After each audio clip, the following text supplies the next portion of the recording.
Kadang kita tuh sebagai manusia, saya rasa gitunya, lupa akan jati diri kita, lupa akan tanggung jawab kita.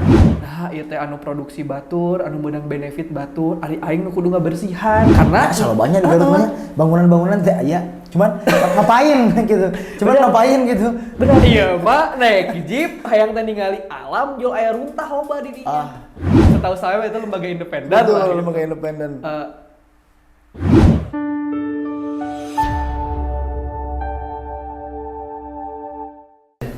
Oke, assalamualaikum warahmatullahi wabarakatuh. Waalaikumsalam warahmatullahi wabarakatuh. Minggu hari ini jadwal syuting hari Minggu ya, hari Minggu maksudnya. Jadi pada pagi hari ini alhamdulillah kita kembali bersama dengan konten Garuters yang kita punya tagline kalau saya bilang Garuters dijawabnya Kak Garut. Oke. Siap. Garuters. Kak Garut. Mantap, tepuk tangan dulu untuk Garuters teman-teman semuanya. Jadi pada kesempatan hari ini kita akan kembali berbincang-bincang santai karena secara judulnya sambil ngopi. Jadi kopinya harus diminum dulu. Nah. Wah, bener kopi ini mah. Kopi ya? Kopi Garut. Sambil ngopi edisi kali ini kita akan berbincang-bincang dengan salah satu narasumber kawan kita asli Garut. Asgar asli Garut, dan nantinya kita akan bedah kupas tuntas ngapain aja dia, siapa, dan movement apa yang dia bikin di Garut. Mantap. Jadi gak usah berlama-lama lagi, langsung saja kita sambut. Ini dia narasumber kita, Kang Rizky, tepuk tangan. Alhamdulillah. Perkenalan dulu Kang, mungkin silahkan gimana sekarang kabarnya, lalu Akang ini siapa, lahir dari keluarga mana, kerajaan mana, boleh diceritakan. Siap. Oke, terima kasih Kang, siapa namanya Kang? Olay. Kang Olay. Iya. Kang Olay. Oke, terima kasih Kang Olay. Selamat pagi semuanya teman-teman dari Garuters. Garuters. Perkenalkan, Sampurasun semua. Nama saya Muhammad Rizky Ramadan. Jadi di sini saya sebagai ketua pengurus dari yayasan, namanya itu Yayasan Nirmala Nusantara Lestari. Gitu, atau misalkan viralnya mah Nirmala Nusa gitu ya di Instagram, di media sosial mah. Gitu. Nah, mungkin secara pendidikan terakhir atau mungkin bisa diceritakan pengalaman sekolah kemarin di mana sedikitnya? Oke. Jadi sebenarnya teman-teman kalau misalkan bicara saya tuh lahir di mana, sebenarnya saya tuh lahir di Bandung, Kang. Di KTP mah Bandung. KTP mah Bandung gitu. Tapi karena emang keluarga dari nenek moyang tuh di Garut gitu ya. Saya mah cuma numpang lahir doang lah di Garut gitu ya. Tapi saya TK, SD, SMP, SMA di Garut. Terus ya SD saya di sini di Mekargalih 3, terus SMP sama SMA di Persis Tarogong. Ya, terus kebetulan ya kuliah kemarin alhamdulillah nyingcet dulu sedikit di Universitas Pajajaran. Ngambil apa tuh di Unpad? Ada yang bisa tebak nggak? Kira-kira ngambil apa di Unpad? Saya FEB teman-teman, Fakultas Ilmu Budaya. Anjay. Jadi FIB saya teman-teman. Eshum. Sarjana Humor. Kata si Uus masih Eshum sarjana humor. Sarwa aja Uus. Uus cutting saya berarti. Oh, cuttingnya berarti emang bener. Uus sastra Inggris, saya sastra Arab. Alhamdulillah. Jadi kita sebelum jauh-jauh kita coba tes juz 25 lah, coba. Bisa dibacakan? Juz 25. Bisa seetik. Oke, dari sastra Arab ya. Sastra Arab, dan alhamdulillah sudah lulus dari Unpad teman-teman semuanya. Alhamdulillah aman, lulusnya tepat waktu atau tidak? Tidak, tentunya tidak teman-teman. Karena saya cinta banget sebenarnya 48 SKS kalau misalkan kuliah teh kan 24 ya biasanya. Saya mah 48 SKS teh di organisasi. Rameannya. Ramean teh justru di organisasi gitu. Jadi sebelum lulus saya udah kerja gitu. Kerjanya di bidang sosial, pemberdayaan sama lingkungan. Oke. Gitu. Jadi pas udah ngantor, maksain lah gitu harus PP Jakarta, Bandung atau Nangor buat ngerjain tugas akhirnya. Bolak-balik gitu ya. Beren. Aman lah, tugas akhir mah gampang, bisa dikicipan kan. Berarti alhamdulillah lulus di waktu yang tepat. Di waktu yang tepat. Tapi walaupun lulus di waktu yang tepat, pada hari ini emang sudah bergerak juga, sudah melakukan berbagai aktivitas terutama di Kabupaten Garut. Karena ya harapan terbesar sih ya bagi anak-anak muda yang ada di Garut dan berpendidikan di luar Garut. Kahoyong mah wih deui ka Garut teh. Gitu. Pastinya. Ya. Mengabdi di Garut, dan hal apapun ide, gagasan, tenaga hayu orang bebarengan di Garut gitu kan. Betul, sepakat. Nah ini nyambung nih ke pertanyaan yang kedua, atau kan ini tadi lebih concernnya ke isu lingkungan ya. Betul. Nah apa sih turning point yang bikin Akang jadi peduli kepada isu lingkungan di Garut? Jadi ini menarik sih teman-teman awalnya ya gitu, karena dulu sempat beberapa pekerjaan saya pernah di Bali gitu ya. Saya bikin salah satu tim untuk project Gili Manuk. Jadi ada tol dari Gili Manuk ke Mengwi gitu dulu tuh, mau ada perencanaan lah dari pemerintah pusat gitu. Kebetulan di situ saya jadi tim sosialnya gitu. Ketika di Bali sekitar 1-2 bulan, saya ngerasa energi orang-orang Sunda sama orang-orang Bali itu hampir sama gitu, secara budaya gitu ya. Kayak mungkin secara prinsip kita tahu gitu ya, di Sunda tuh ada prinsip Tangtu di Buana gitu, terus misalkan gimana kita terhadap alam gitu. Itu di sana juga apalagi gitu. Di sana mah tidak hanya prinsip tapi benar-benar diimplementasikan di masyarakat. Gitu. Jadi ketika saya di Bali, bicara alam nama 11-12 lah jeung Garut, saya mah pede gitu nya. Tapi ketika bicara tentang lingkungannya, saya betah banget gitu karena bersih di sana gitu. Terus airnya itu benar-benar termanage dengan baik gitu. Terus ada pengelolanya gitu ya, ada misalkan yang namanya tuh pecalang di sana gitu ya. Dari situlah saya ngerasa punya koneksi lah gitu dengan alam. Kondisi ideal sebuah lingkungan tuh bisa dikatakan seperti yang ada di Bali, katakanlah seperti itu. Gitu. Setelah proyek di Bali selesai, saya 1 tahun 2 bulan kerja di organisasi internasional yang emang fokusnya di partisipasi publik. Di situ mulai kenal, oh ternyata ada concern khusus atau misalkan ada bagian khusus yang emang concernnya itu di bidang lingkungan. Kayak misalkan namanya itu ada yang namanya ESG gitu. Terus dari situ saya mulai kenal kayak dengan tokoh-tokoh CEO Sport Change kayak gitu. Terus bahkan ketua Ikatan Pemulung Indonesia itu tuh ada ikatannya kayak gitu. Terus dan dengan praktisi ESG lain lah gitu yang ada di Indonesia gitu. Terus ketika saya di Jakarta tetap HTM di Garut gitu. Jadi kalau misalkan 2 minggu sekali, Sabtu Minggu teh pulang saya ke Garutnya gitunya. Lari biasa, karena di Jakarta saya biasa lari juga di GBK gitu ya, di Sudirman kan enak banget ya lari di situ gitu.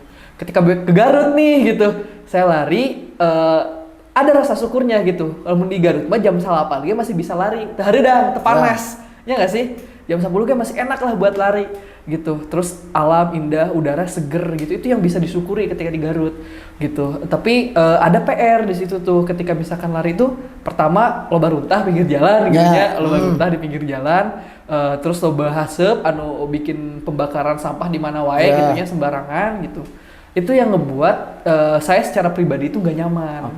Kayak gitu. Makanya dulu pas awal-awal tuh saya random bikin konten gitu, lagi lari, terus di pinggir jalan teh banyak sampah, terus banyak yang ngomen, ngajak nongkrong kayak gitu. Itu awalnya tuh gitu, salah satu titik awalnya. Terus titik awal yang kedua tuh pas saya nyari tahu emang sistem permasalahan sampah tuh di Garut tuh kayak gimana, pengelolaan sampahnya tuh kayak gimana gitu. Oh ternyata di Garut tuh ada yang namanya itu TPS 3R. Jadi harapannya pengelolaan sampah tuh emang dikembalikan lagi ke daerah gitu ya, kayak misalkan ke desa, ke kampung gitu ya, ke kecamatan gitu. Jadi itu emang udah jadi apa ya, jadi sebuah aturan bahwa pemilahan sampah gitu, terus pengelolaan sampah itu tuh harus dari yang paling dekat di rumah tangga seperti itu. Oh ada lah TPS 3R, saya nyari tahu di desa saya ayatnya TPS 3R. Ternyata ketika dicari tahu aya TPS 3R jeung kelompok swadaya masyarakat lah gitu. Pas dicari tahu lagi, oh ternyata masih aya kapapaitan dulur gitu jeung pengelola KSM jeung TPS 3R teh gitu. Terus setelah digali lebih dalam, saya ngerasain nih langsung jadi pengelola TPS 3R gitu nya, sampai ngerasain saya teh ngambilin sampah dari tetangga gitu nya. Nah, cenah arama aya mah teu damel di Jakarta, kanu runtah cenah aya mah damelna cenah. Sampai ka kitukeun Kang. Kana runtah saya damelna cenah ciburu SD saya baheula gitu. Kan itu tuh sebuah apa ya, di satu sisi jadi sebuah reminder, di satu sisi jadi motivasi gitu. Padahal di Jakarta mah ada teman-teman saya yang punya waste portion ngelola sampah pegawaian teh gitu. Terus Ikatan Pemulung Indonesia gitu, meskipun dia teh ketua Ikatan Pemulung gitu nya, mobilnya mah Camry cenah. Gitu, alus mobil nama gitu. Jadi bukan sesuatu yang konotasinya teh negatif gitu. Justru orang yang ngelola sampah tuh bisa dikatakan ya sebagai heroes gitu, sebagai pahlawan. Sepakat. Kayak gitu. Nah dari situ digali lebih dalam, heunya pegawaian tukang sampah mah di dieu teh riweuh urang teh kudu milah sampah nu organik jeung non organikna, kudu mawa anti imah gitu. Terus ketika dilihat pendapatannya sabaraha sih? Ternyata ngan saukur 400 sampai 600 ribu. Ya. Padahal gawena saminggu bisa 4 kali lamun sampahna teh loba. Gitu. Ari 400 ribu, 400 sampai 600 ribu mau mahikeun naon benernya. Kuroko ge da beak bener gitu can keur dapur, can misalkan jeung keur istri gitu. Sampai anu kapapaitan jeung saya teh keluarga ieu teh cerai gitu. Oh, berarti dari sini poinnya adalah gimana caranya kesejahteraan pengelola sampah tuh harus ditingkatkan. Betul. Value dari si sampah itu tuh harus ditingkatkan, harus ditemukan marketnya itu kemana dan pihak-pihak yang bisa mendukung pengelolaan sampah teh siapa aja gitu. Nah dari situ karena ya sebenarnya pekerjaan saya sampai sekarang teh aya bercanda pimpinan saya tehnya di kantor teh MSI PhD gitu, master silaturahmi jeung pemasti hadir dan deal gitu. Jadi karena saya pegawainya silaturahmi we jeung batur gitu. Ya dari situ ya ngelihat sekiranya apa ya yang bisa saya kontribusikan dan ya dari situlah saya jeung barudak gitunya ngarintis Nirmala gitu dari tadi gitu ya ketika lari bikin konten banyak yang ngomen yuk udah nongkrong gitu. Dari nongkrong eta teh kita saling mempersatukan mimpi lah gitu. Kan momen nongkrong itu bulan Desember, di mana bulan Desember kan loba misalnya anak-anak Garut teh anu di luar Garut beralih ke Garut gitu ke liburan. Alumni UGM, UI, Unpad segala macam anu mawapres, anu DO-an gitu loba lah pokoknya bermacam-macam lah gitu pembisnis segala macam. Nongkrong tah sok harapan naon ya ke Garut di bidang lingkungan. Terus expertise atau skill nu dimiliki naon gitu. Terus keresahan teh naon ditanya hiji-hiji. Oh enggak sih orang ngajin movement we di dia gitu. Karena harapan 2025 teh kan suka adanya akhir tahun Desember. Eta mah berarti harapan tahun 2024 karena 2023 obrolanana gitu. Nah, dari situlah kebentuk Nirmala Nusantara kayak gitu. Dari situ sih. Jadi sebagai wadah anak-anak muda weh eta teh. Karena ini juga sih ada titik yang lain nih, titik ketiga tuh biasalah heureunya karena saya Sabtu Minggu ge selain lari balik teh kadang ada project-projectan juga gitu. Misalkan sama dinas gitu ya. Ada ngobrol sama orang-orang dinas sama tokoh-tokoh di Garut lah gitu. Sambil hareureuy aya nu nyeletuk keureuy teh kieu ai cita-cita orang Garut pemudana ka mana cenah. Aya nu nyeletuk oh paling ge cenah lamun misalkan teu gawe di Cangsin cenah nya punten bukan promosi. Ya paling gawe di Alfamart cenah. Olah cek aing nyelekit gitu nya. Ya pertama kita anak-anak muda di Garut tahu pisan lah gitu bahwa saya pernah pengalaman bisnis luntang-lantung di Garut gitu nya karena belum ada mentornya gitu. Terus dihadapkan dengan bercandaan seperti gitu nya. Padahal anak-anak Garut kalau misalkan ketemu wadah yang bisa mengakselerasi mimpi-mimpi mereka, skill-skill mereka bisa keren gitu. Udah orang Garut mah keren gitu. Di Jakarta orang nongkrong orang-orang Garut anu boga pergerakan bahwa di Garut gitunya ayeuna gawe di Jakarta gitu. Mereka teh keren jarang dijelema gitu dan siap kontribusi juga buat Garut kayak gitu. Terus di satu sisi ya anak muda yang lain juga kadang kebingungan gitu. Baik yang misalkan yang punya kegiatan di Garut di luar Garut terus harus ke Garut atau misalkan yang emang berkegiatan itu di Garut ngerasa sakitu-kituna Garut teh padahal lamun misalkan bicara potensinya potensi SDM teh garelo orang Garut teh keren gitu. Tapi sepakat ke bawah sana salah satu cara atau jalan yang bisa ditempuh untuk kita bisa ngabret ke sana ke sini di Garut secara networking, secara jejaring, lalu mungkin peluang kerja dan lain sebagainya. Nongkrong. Betul. Ya, sepakat. Jadi jangan pernah teman-teman untuk tidak berhenti nongkrong aja. Asli ku nongkrong. Ya, nongkrong. Saya udah kalau misalkan bicara tentang karir ya, saya teh geus 5 tahun berarti berkarir di dunia profesional teh gitu. Dan saya mah can pernah tina LinkedIn gitu atau misalkan ngajin CV ge lah saayana lah dalam tanda kutip gitunya. Tapi pada akhirnya mah lewat tongkrongan, lewat obrolan terus nanya salah satu simpel pertanyaannya powerful menurut aku. Ada yang bisa saya bantu nggak? Dari situ kan kita bisa ngintil-ngintil gitunya. Terus dapat wisdom dari senior-senior kita kayak gitu. Terus ya ketemulah kira-kira potensi mana yang bisa digarap, keresahan mana yang bisa dicarikan solusinya dari nongkrong. Bener, dari nongkrong. Betul.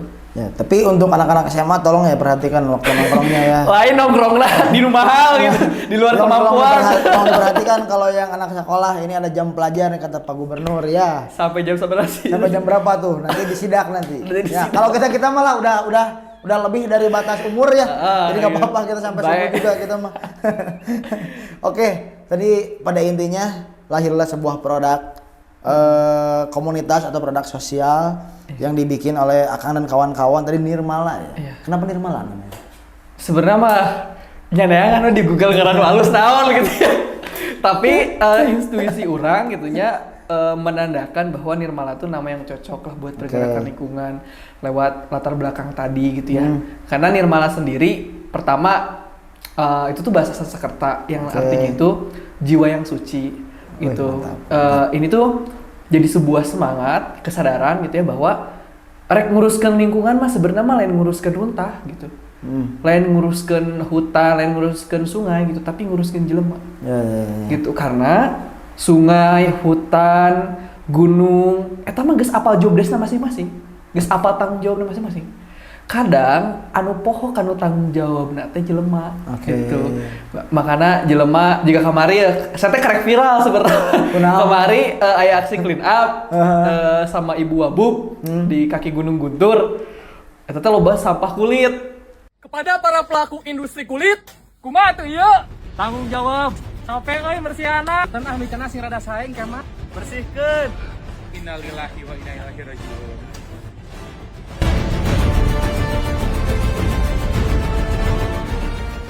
Terus karena barudak teh geus kareheul gitunya. Nah, ieu teh anu produksi batur, anu meunang benefit batur, ari aing nu kudu ngabersihan gitu. Paham enggak sih? Kan nyari hatena gitu. Aing ge lain teu boga hirup sorangan gitu. Aing ge boga hirup sorangan tapi kudu mereskeun masalah batur gitu. Tapi dah kudu gitu. Mata main bikin konten lah gitu. Rame weh, viral weh konten eta teh gitu. Karena itu kadang kita tuh sebagai manusia saya rasa gitunya lupa akan jati diri kita, lupa akan tanggung jawab kita gitu sehingga melanggar zona-zona yang udah Tuhan atur gitu, udah Allah atur gitu. Ya alam fungsina alam gitu, gunung fungsina gunung, sungai fungsina sungai, manusia sebagai pemimpin cenahnya di muka bumi gitu, kuduna menjadi pemimpin. Betul. Gitu. Makanya Nirmala teh jiwa yang suci gitunya harapanna nya manusia sebagai subjek dari sebuah perubahan teh punya jiwa-jiwa yang suci dulu. Betul. Untuk ya kedepannya ngelola apal aturan anak gitunya, terusnya memanfaatkan apal aturan anak gitu sih. Nah, setelah nama Nirmala gitunya tentang jiwa yang suci tadi gitunya bahasa Sanskerta, ternyata pas berjalan teh di tengah jalan ternyata aya nu apal Nirmala teh bahasa Jawa teh aya artina oge ternyata. Nir teh jauh, mala teh dari bahaya cenah. Gitu. Jadi spirit oge heueuh nya dengan jiwa-jiwa yang suci ini harapannya kita teh jauh dari bahaya. Betul. Gitu. Karena kalau misalkan jiwa kita kotor itu tuh bakal nyambung ke yang lainnya gitu. Gunung jadi kotor, sungai jadi kotor, hutan dibabat jadi kotor lah gitunya istilah nama jadi bencana kan. Bahaya semakin lekat. Apalagi Garut gitunya. Orang betah pisan bro hirup di Garut gitunya SMP, SD gitunya. Pas SMA we nu aneh mah. Kan orang SMA teh kajamanan pas banjir. Bandang. Nya di Cimanuk. Orang Garut bisa jadi bencana kieu gitu kan. Gitu dari situ juga sih nya lamun misalkan kita boga jiwa yang kotor, lingkungan sekitar kita jadi kotor nya jadi bencana ke orang gitu. Kita teh menciptakan kiamat kita sendiri lah. Betul. Gitu. Jadi sok kepada warga Garut tolong ya untuk kesadaran dirinya bikin runtah teh. Udah runtah ya guys ya. Ya jangan dibikin kemana-mana. Apalagi limbah-limbah yang lain tadi kan. Ya. Kalau semakin banyak semakin menggundul kan jadi repot juga gitu kan. Nanti bisa mencemari ke lingkungan yang lainnya. Tadi udah ngobrol nih Nirmala bahwasannya akhirnya terbentuklah Nirmala. Sebetulnya secara insting mah neangan di Google ngaran nu alus ya. Insting nama kita sebetulnya mah. Cuman maknanya mah dapat akhirnya gitu ya. Pada akhirnya maknanya dapat. Nah, selanjutnya di Nirmala itu ngapain aja sih Kang sebetulnya? Betul. Jadi kalau misalkan di Nirmala ya yang jadi fokus sekarang, yang jadi harapan ke depannya gitu ya. Karena saya yakin dan saya percaya tuh Nirmala tuh bukan organisasi buat setahun atau 2 tahun gitu, tapi jadi wadah rek misalkan kahareupna gitunya saya nu apal, saya misalkan geus eueuh. Jelema-jelema Nirmala mah aya keneh gitu. Semangat Nirmala mah aya keneh gitu. Makanya kalau misalkan bicara tentang apa sih yang dilakuin Nirmala gitu ya setelah saya coba melakukan proses perenungan gitu ya, terus baik misalkan ke masa depan atau misalkan ya apa saja yang kenapa kita bisa di titik ini gitu ya. Ya untuk mengolah lingkungan gitu ya secara umum gitu ya. Apalagi kalau misalkan bicara tentang targetan-targetan gitu ya. Kalau misalkan pemerintah biasa ngajin targetan, ada yang namanya net zero emission gitu ya, terus Paris Agreement gitu ya, terus ya pemerintah Indonesia bikin Astacita gitu ya, terus bikin RPJMN, RPJMD dan lain-lain gitu ya, terus bicara juga tentang urgensi kenapa hakikat manusia itu hadir gitu sebagai khalifah rahmatan lil alamin dan kawan-kawannya gitu ya. Terus apa kira-kira yang dibutuhin buat lingkungan tuh bisa ya sesuai dengan kodratnya gitu, manusia nggak ngehancurin lingkungan gitu ya. Ada beberapa hal yang emang dilakuin sama Nirmala gitu, ngereyeh sekarang dilakukan. Yang pertama itu movement. Jadi movement tuh ya gerakan lah gitu. Saya percaya gerakan-gerakan tuh harus terus ada gitu. Gerakan-gerakan tuh harus terus ada dan oleh siapapun gerakan tuh harus ada, dan objeknya apapun, mau misalkan clean up, mau misalkan campaign tentang jangan makan sembarangan, atau misalkan jangan makan tuh jangan disisain gitu, harus dihabisin kayak gitu, atau misalkan tumpuk tengah dan lain-lain, atau misalkan tumbler dan lain, apapun movementnya itu tuh penting gitu. Itu tuh penting movementnya. Terus bicara juga kita tuh tentang innovation kayak gitu. Setelah bicara movement, kayak misalkan kemarin clean up gitu ya, kita juga bicara tentang inovasi. Bicara inovasi, bicara tentang solusi ini. Banyak banget kan potensi-potensi yang bisa dicapai, banyak banget kan keresahan atau isu-isu yang itu tuh jadi masalah buat kita gitu. Kayak misalkan kemarin kita bikin acara movement tentang clean up di kaki Gunung Guntur. Nah, kita menemukan bahwa di situ tuh ada kulit limbah gitu. Limbah kulit itu tuh yang bahaya banget, itu tuh B3. Gitu. Kemarin tuh sempat kita ada diskusi secara internal, B3 itu dikemanain gitu ya, karena nggak mungkin di TPS-in tempat pembuangan, ke TPA juga nggak mungkin, apalagi gitu ke TPA tempat pembuangan akhir itu nggak mungkin. Di Garut kan ada pasir bajing, itu tuh nggak nerima B3 gitu, nggak boleh ada B3. Terus dikemanakan itu? Dikemanakan? Nah, harusnya emang ada pihak yang khusus mengolah hal tersebut. Kayak misalkan kan limbah rumah sakit itu kan udah ada pihak ketiganya gitu, karena butuh teknologi buat ngolah itu, termasuk kulit pun, atau misalkan sampah-sampah industri itu tuh harusnya emang udah ada pihak ketiganya. Tapi itu tuh butuh cost yang tinggi gitu buat ngolah sampah B3 tuh gitu. Sedangkan kemarin kan sampah kulitnya itu banyak banget, sehingga kita dari pemerintah juga nggak ada anggaran untuk itu. Jadi pada akhirnya dicarilah solusi yang madorotnya itu paling sedikit gitu. Kemarin tuh ya udahlah, kita gali lubang, masukin sampahnya ke situ, biar sedikit dirapihkan lah, itu terkelola sedikit kayak gitu. Tapi masalah henteu ka batur gitu, karena ketika kemarin clean up juga APD harus lengkap juga gitu. Kayak misalkan baunya kan menyengat banget, terus jadi gatal-gatal segala macam. Impact gatal-gatal. Jadi walaupun katakanlah sekarang terkait tentang, kita ngomongin kulit ya, itu kan salah satu kekuatan kita di Garut nih. Kalau ngomongin kulit, salah satu peluang kita juga. Tapi ingat di sisi lain masih ada PR yang harus diberesin nih. Limbah-limbah sisanya dan lain sebagainya. Itu jadi PR bersama. Jadi PR dan dieksekusi secara bersama, mungkin dari teman-teman komunitas yang punya inovasi, dan mungkin bisa sinkron juga ya dengan pihak pemerintahan harusnya ya. Iya. Betul, dari situ makanya dari momen tadi ketahuan nih patternnya gitu, kayak oh ini ada limbah kulit. Terus kebetulan juga sebenarnya Nirmala tuh lagi bikin unit bisnis, karena kan kita yayasan ya, non profit. Makanya kalau misalkan kita pengen hidup dan saling menghidupkan yayasan itu harus punya unit bisnis kan. Itu ada yang concernnya itu emang di upcycling gitu, gimana caranya kita ngelola limbah bisa jadi added value, bisa ada added value-nya gitu. Kayak misalkan kemarin juga dari segi movement nih, kita ngumpulin ibu-ibu kerajinan di Garut, dari limbah baju dijadiin tote bag. Gitu kan cost banget ya kalau misalkan ibu-ibu harus beli tote bag di Alfamart dan lain-lainnya lah gitu ya. Itu cost banget. Makanya ya udah, dari baju ternyata bisa kok jadi tote bag yang bagus kayak gitu. Itu dari segi movement-nya. Nah, karena ada unit bisnis yang emang fokus di situ, namanya itu Pangyurtan Project. Sebenarnya kita belum launching secara umum ya.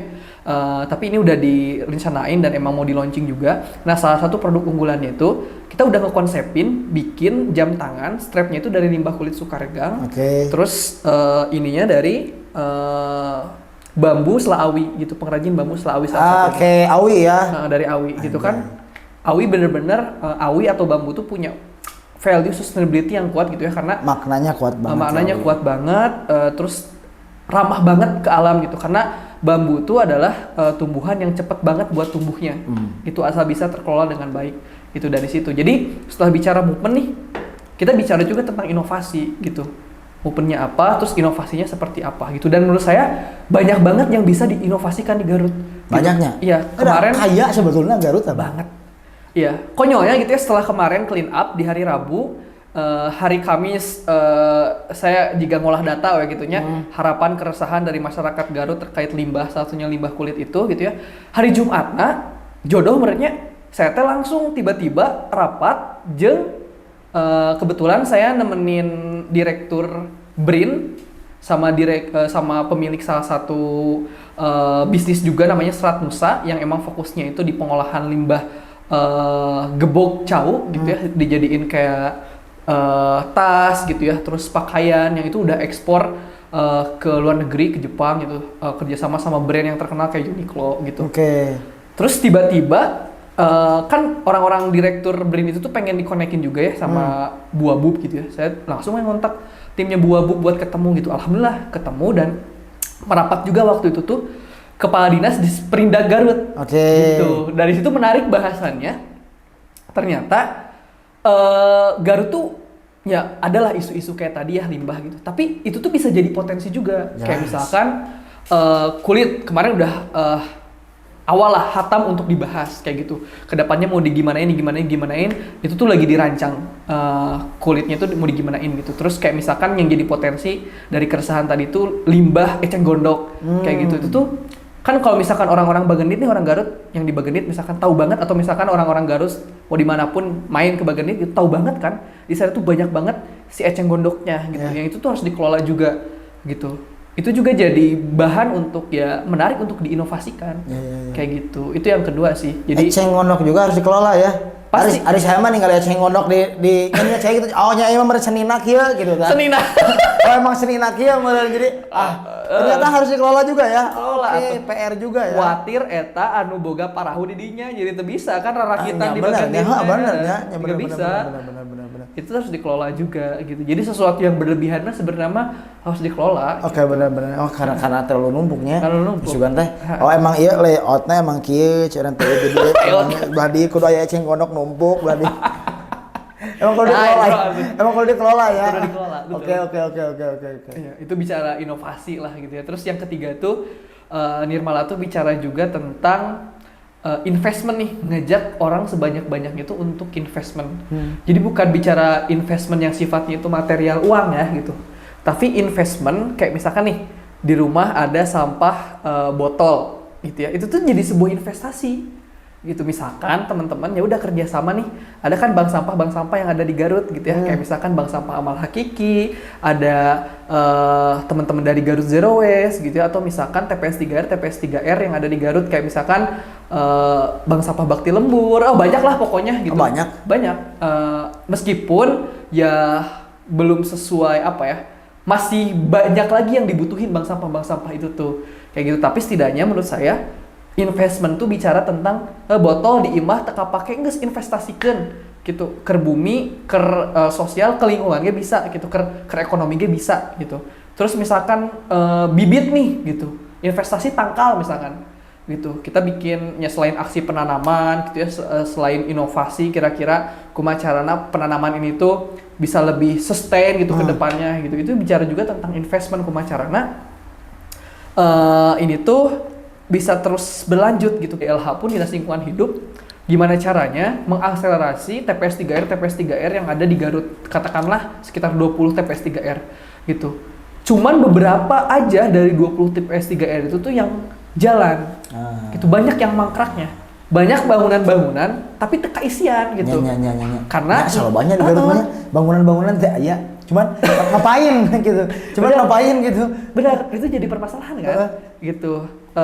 makanya investasi itu penting gitu, karena saya juga ngelihat ya pergerakan anak muda di Garut itu bener kreatif gitunya. Asli. Kreatif, ngajian movement segala macam gitu. Tapi anak muda Garut teu barisan cicing gitunya pasti aya we inovasi nate gitu. Tapi kalau misalkan bicara timeline gitu, berapa banyak sih movement yang itu tuh bisa bertahan 3-5 tahun, 5-10 tahun gitu. Terus tiba-tiba orang yang megang movement itu tuh pergi keluar Garut kayak gitu. Alasannya macam-macam gitu, tapi salah satunya adalah keuangan biasanya.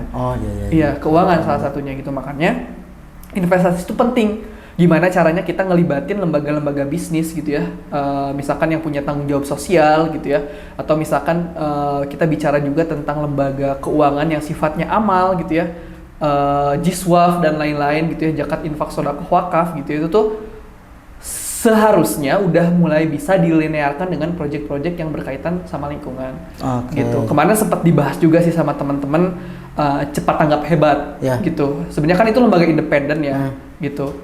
Kita punya mimpi bersama. Ingat ya, itu lembaga independen ya? Lembaga independen ya. Silakan lah. Silakan, coba riset ya teman-teman semuanya. Scroll dulu ke bawah Instagram dan lain sebagainya. Itu lembaga independen, hati-hati ya. Jangan menanyakan dari mana ya itu. Itu mah pokoknya. Ya, pokoknya independen itu ya. Setahu saya itu lembaga independen. Betul, lembaga independen.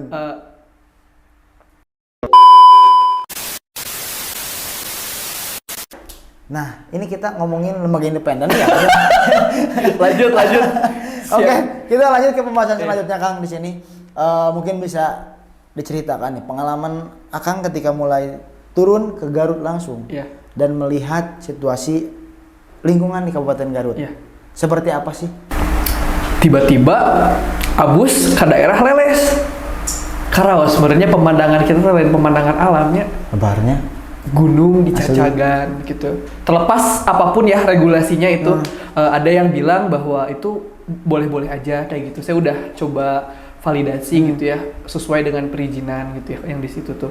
Tapi setidaknya ketika bicara tentang mata manusia atau hati manusia, nyaman gak sih dengan landscape Garut yang pegunungan, tapi ketika abus etak gitu. Dan kita teh lain cek urang.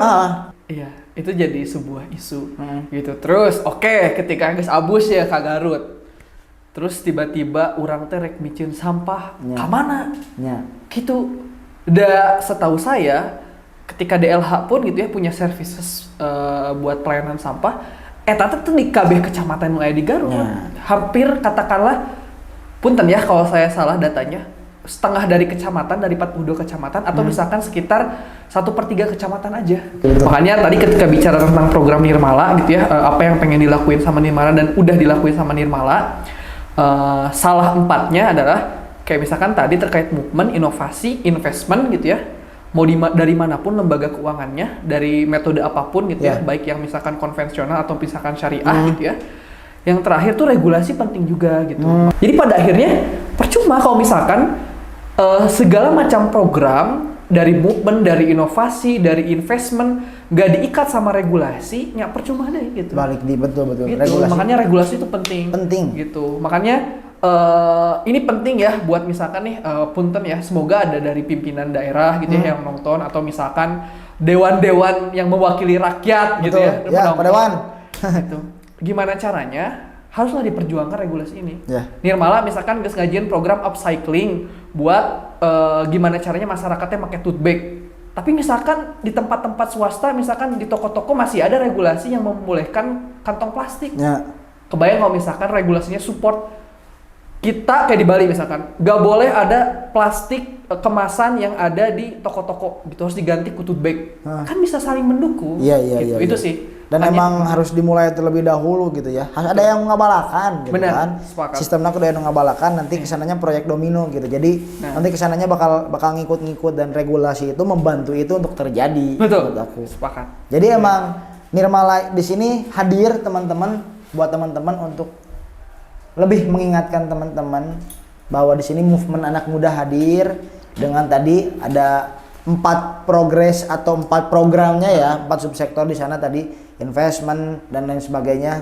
Nah, ini aku mau nanya selanjutnya nih, Kang. Siap. Di sini terkait tentang bagaimana sih kondisi sampah di tempat-tempat wisata di Kabupaten Garut pernah? Wah, Lihat gak? ini yang menarik sih. Harusnya kan tempat wisata itu jadi contohnya. Tah, eta kan wisata konsepnya kayaknya kudu nyaman. Iya, kemarin juga salah satu alasan latar belakang kenapa ada clean up di kaki Gunung Guntur gitu ya.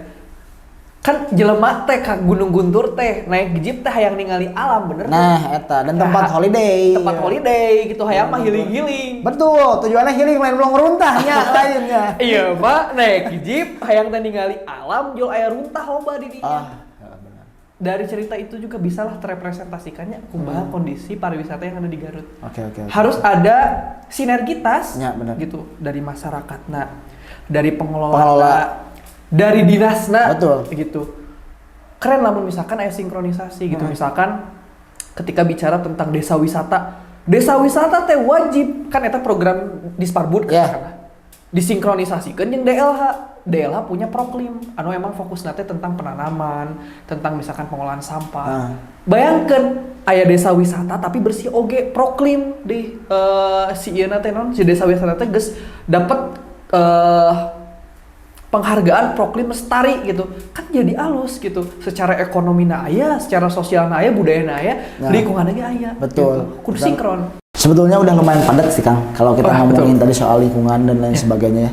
Tapi di sini aku ingin coba merangkum beberapa pertanyaan dan mungkin bisa dijawab dan mudah-mudahan durasinya pas ya. Siap. Mudah-mudahan durasinya pas.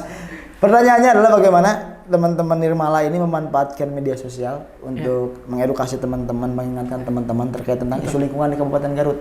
Gimana nih kira-kira? Betul. Ini yang menarik sih, karena sekarang tuh kan ada yang bilang bahwa pergerakan sekarang tuh adalah viral base. Makanya ada yang namanya itu viral base movement ya. Betul. Gitu, dimana ketika misalkan viral itu tuh bisa mengakselerasi si program itu. Gitu. Dari misalkan orang yang mereplikasi program itu gitu atau misalkan orang yang engage terhadap program itu gitu. Bahkan bisa juga itu tuh bisa jadi alat untuk kita tuh memperkuat lagi regulasi gitu, memperkuat lagi awareness buat kolaborasi apapun gitu ya, sama akademisi, sama bisnis, komunitas, government, media, bahkan lembaga keuangan. Gitu itu penting banget gitu. Jadi ketika bicara media sosial ya itu wadah buat akselerasi sih. Gitu kemarin juga yang clean up meskipun ya kita bicara tentang keluh kesah gitu ya, kemarin tuh nggak lama, cuman sekitar 15-20 detik itu tuh di repost sama beberapa media sosial yang ada di Garut gitu. Terus ditonton sekitar 50-60 ribu kali. Terus di komen, karena saya tuh nge-opennya itu nggak bicara tentang keresahan ya, tapi bicara juga tentang harapan dan inovasi masyarakat Garut tentang kulit, limbah kulit gitu ya. Dari situ bisa ke mapping juga, oh ternyata masyarakat tuh aware juga ya terhadap isu ini gitu. Oh ini keresahan dari masyarakat ya, nggak cuma satu titik yang kemarin aja. Oh ternyata inovasi itu bisa A, B, C, D gitu ya. Gitu. Ketika misalkan itu tuh sesuai dengan hati mereka, hati nurani mereka gitu, yang nyinyir tuh atau misalkan yang mempertanyakan atau misalkan nggak sejalan dengan mereka tuh cuma 1-2 orang doang. Ya, oke. Berarti emang seberpengaruh itu ya dan sepowerful itu, betul. Media sosial. Betul. Nah, tadi berkaitan dengan sekarang kan sudah terbantu dengan media sosial. Secara kita edukasi, branding dan lain sebagainya sudah terbantu. Dan masyarakat Garut juga pasti sudah banyak yang mengetahui tentang Nirmala ini. Betul, amin. Ada satu pertanyaan. Kalau disuruh bikin kolaborasi di Garut, bikin sebuah terobosan besar, bikin sebuah entah itu berbentuk event atau movement dan lain sebagainya, apa yang ingin teman-teman Nirmala lakukan nih kira-kira? Sebenarnya ya, ini belum dikeumumin juga gitu ya teman-teman. Karena kebetulan kita tuh mau menyambut 17 Agustus ya. Kemarin habis dari clean up, kita tuh kepikiran komunitas-komunitas tuh.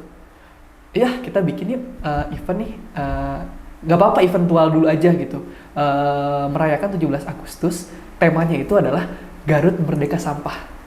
Mantap. Kayaknya keren banget. Keren gitu. sih. Garut Merdeka Sampah. Di situ berbagai macam komunitas yang ada di Garut tentang lingkungan. Kita bikin kalender kegiatannya. Saya yakin setiap komunitas tuh pasti ada kegiatannya. Tapi jarang banget ada yang coba ngebantu mereka tuh bikin kalender kegiatannya. Gitu sehingga hente parebut-rebut dalam tanda kutip masa gitu. Kadang di ini banyak, di sini sedikit gitu. Tapi kalau misalkan kita bikin kalender dengan manajemen yang baik, itu orang-orang tuh bisa sesuai dengan kebutuhan dan segmentasinya. Gitu. Itu bicara tentang komunitas. Gitu. Bicara juga tentang 17 Agustus biasanya terpusat di alun-alun katakanlah gitu ya. Pasti sampah teh aya. DLH teh pasti kebingungan.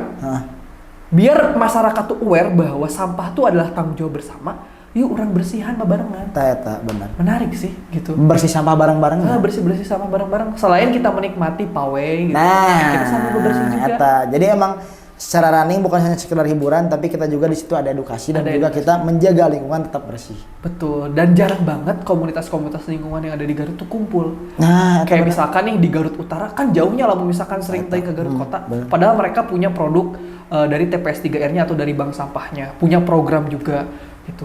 Banyak komunitas-komunitas lingkungan di Garut, haruslah ada satu momen yang kita kumpul bersama, bukan saling saing-saing, tapi kita saling mengedukasi, saling mengkampanyekan ke masyarakat.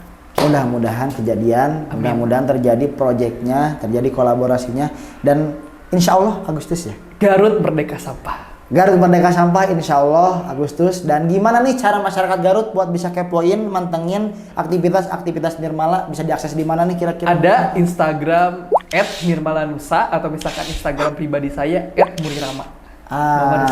Oke, jadi teman-teman silakan di follow aja Instagramnya barusan dan pantengin semua konten aktivitas dari Nirmala, dan kita akan tunggu mudah-mudahan movement terbesarnya, mudah-mudahan agenda yang tadi sudah direncanakan bisa terrealisasi di Agustus. Terima kasih Akang hapunten bilih ngawagal waktu hari ini. Siap. Dan mudah-mudahan kita bisa bertemu lagi di agenda-agenda selanjutnya. Terutama terima kasih juga untuk Garuters ya. Garuters tepuk tangan dulu, sudah menjadi wadah fasilitas yang rada sat gitu tah. Garut Event, Garuters dan lain sebagainya. Dan di sini saya juga mau mengucapkan terima kasih tadi buat Seblak Neng Otot yang selalu menjadi ruang untuk kita melepas dahaga penat kita, dan rental aja juga buat teman-teman yang selalu ingin berkarya. Saya Jidan Olay dari Garuters, hatur nuhun Akang. Mudah-mudahan kita bertemu kembali. Pasti ketemu lagi dalam agenda-agenda selanjutnya. Amin. Oke. Saya bilang Garuters, kalian bilang nyah ka Garut. Siap. Garuters, nyah ka Garut.